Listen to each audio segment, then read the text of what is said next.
When talking about Nazi crimes, people usually remember the most horrific death camps like Auschwitz, Majdanek, and Buchenwald, the mass shootings and executions of tens and hundreds of thousands of innocent people. But few realize that the most terrifying Nazi regime was not the German one, but the Croatian one.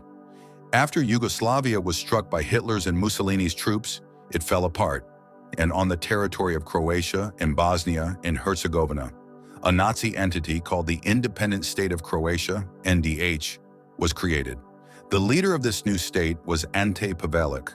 It may seem strange, but even the most bloodthirsty and evil Nazi executioners were just innocent lambs compared to the Ustaše, the radical Croatian Nazis.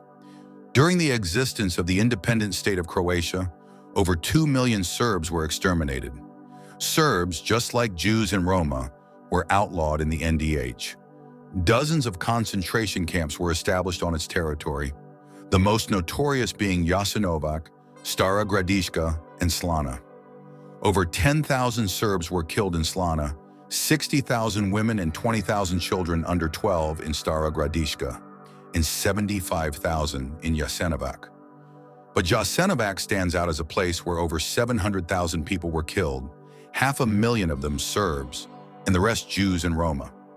If someone thinks that the mass extermination was conducted following the practices of the German Nazis, they would be surprised.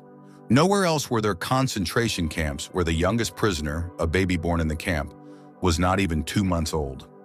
Nowhere else were prisoners forced to drink the blood of killed inmates and then kill those who drank the blood.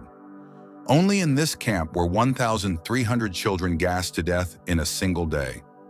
The most horrific was, of course, Jasenovac. But the practices there were also applied in other camps of the Independent State of Croatia. For instance, the Ustaše loved to gouge out the eyes of living prisoners, not just gouging them out, but carefully collecting them in baskets. There is a documented conversation between Ante Pavelic and an Italian correspondent, where the leader of the NDH showed him a basket filled with something resembling oysters without shells. "Are these oysters?" asked the correspondent. "No," replied Pavelic.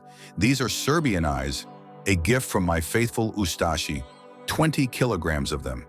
The eyes became material for necklaces worn by the Ustaše and others. Some even wore belts made of human skin with severed tongues attached.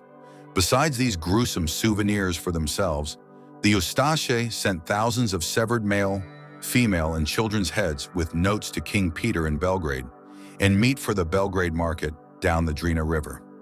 The concentration camp in Jasenovac became a place where all possible methods of killing people were tested. The most horrific invention was the so-called Serb-Cutter, a specially designed tool that allowed cutting the throats of as many prisoners as possible. The Serb-Cutter was designed so that the executioner would not get tired quickly. This killing device looked like a leather glove with sickle-shaped blades attached to it. At night, competitions were even held. The so-called Serb-Cutting, where the one who cut the most throats won. The undisputed champion in this macabre contest was Petar Brzica, who on the night of August 29, 1942, cut the throats of 1,360 prisoners. The champion was rewarded by the authorities with a gold watch, a pig, lots of wine, and a silver service set. Death is salvation, but death by the Serb-Cutter was still considered humane. Not all the unfortunate prisoners were lucky enough to lose their lives so quickly. The Ustaše liked to cut off heads with axes and sabers, but later they switched to sawing off heads with two-handed saws so that the victims would suffer as long as possible. Among other favorite methods was cutting the skin and pouring salt or dirt into the wounds so that the prisoners would die slowly and painfully from infection. The Ustaše burned the genitals of prisoners with fire or simply stole them, as well as pulled out nails and eyes. Besides eyes, prisoners had their fingers cut off on their feet and hands, their ears, noses, and tongues. Sons were forced to rape their sisters and mothers, and then the rapists had their genitals cut off and given to their mothers and sisters to eat. Those who were relatively lucky received a needle stab to the heart, while others were hung by a rib on a hook, awaiting a long and painful death. One of the favorite methods of execution was to place a rat on the prisoner's stomach and cover it with a metal lid. Then the lid was gradually heated until the rat, seeking shelter, gnawed through the prisoner's stomach.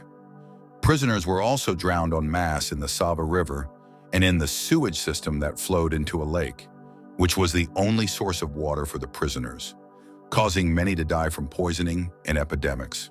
There was also the so-called death elm in the camp to which prisoners were nailed. But even this is not all. It is a documented fact that 160 prisoners were gathered in a barracks and locked up for several weeks without food and water. When the barracks were opened again, only a few people remained who had been eating their dead companions. Besides the Serb-Cutter, the Serb saw and the Serb mallet were also invented, with which the Ustaše smashed the prisoners' heads. The kilns for brick burning were converted into crematoria, where both the dead and the living were burned. In winter, prisoners were stripped naked, doused with water, and locked in a barracks where they slowly died of hypothermia. During the construction of the Zagreb-Belgrade Railway by prisoners, more than 10,000 people died. When exhausted prisoners fell, they were buried alive in the railway embankment, which is still called the Embankment of Death to this day.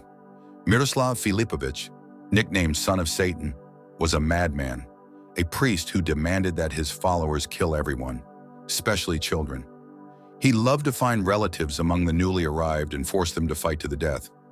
His second passion was to take a mother's son, throw him up 3 times, and on the 3rd time, the unfortunate baby would land on a knife. His third favorite entertainment earned him the second nickname, Devil of Jasenovac. He would give the Eucharist to a prisoner, put a sharp stick in his mouth, and then hit it hard with a rifle butt.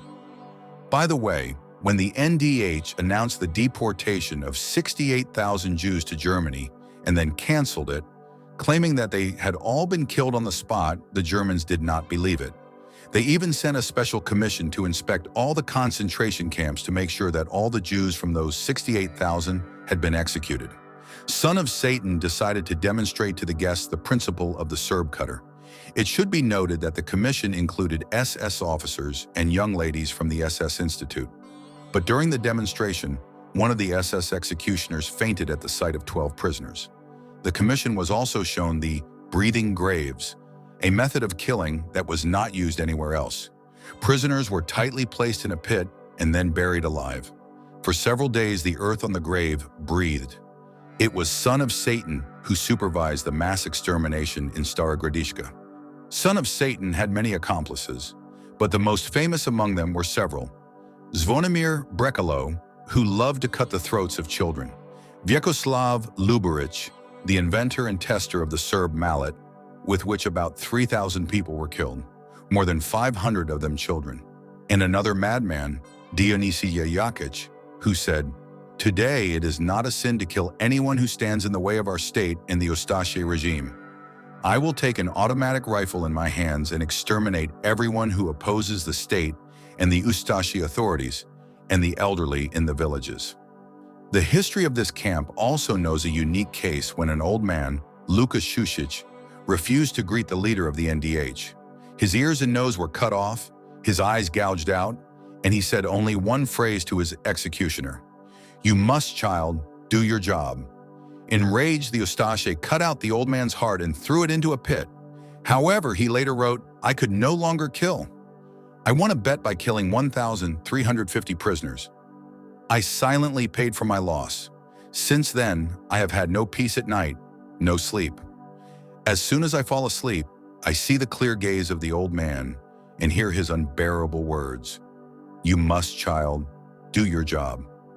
I turned into a lump of horror and pain. I am powerless before this nightmare. Day and night, I am haunted by the calm face of Lukas Šušić from Cluj."